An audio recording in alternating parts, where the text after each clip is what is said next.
And keeping it rolling, we got what should be a sick action fight right here between Marcio Barbosa and Damon Wilson.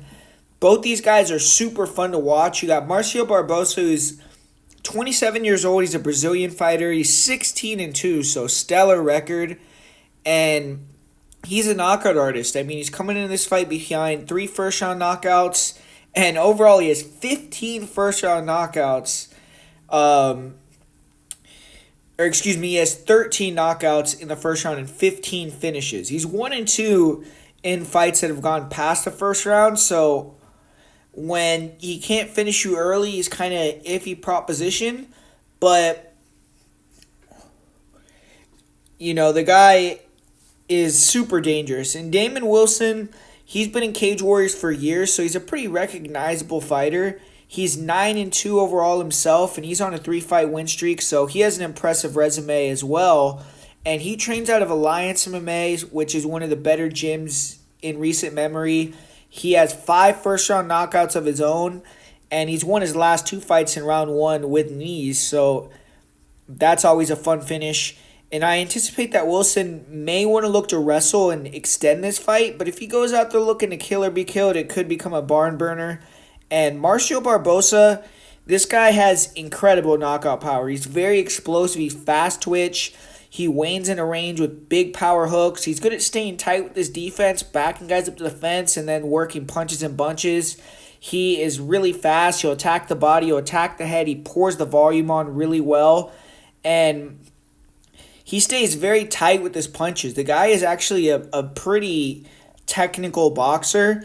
And his hand speed is super good, and he just sits in the pocket and exchanges. So if you can find his chin, you can get him out of there, but it's a lot easier said than done to land in between the hammers that Marcio Barbosa is throwing. And Barbosa's last loss came against Gabriel Santos, who's a beast and in the UFC, obviously thriving. And he missed weight for that fight as well, so he may have just not had the best preparation either. But he threw everything but the kitchen sink at Santos. He had him extremely hurt, and Gabriel Santos was able to get his wrestling going to survive the first round. And then at the start of the second, he landed a head kick right away at the beginning of the round that just ended the fight. So it was kind of crazy.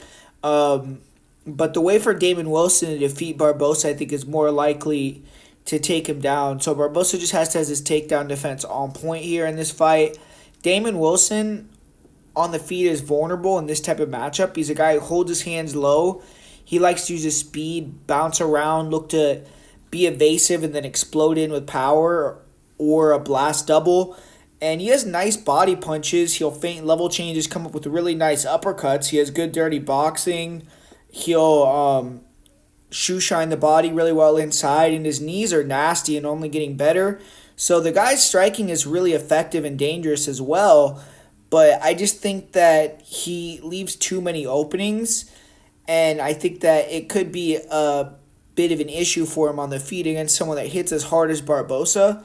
But the issue with Wilson is sometimes he isn't great at holding fighters down. Even though he has a nice double leg, I think it's going to be hard for him to control Barbosa. If he can mat return Barbosa a few times, gas him out, and maybe try to extend the fight past the first, you could see him begin to take over because his conditioning is pretty impressive.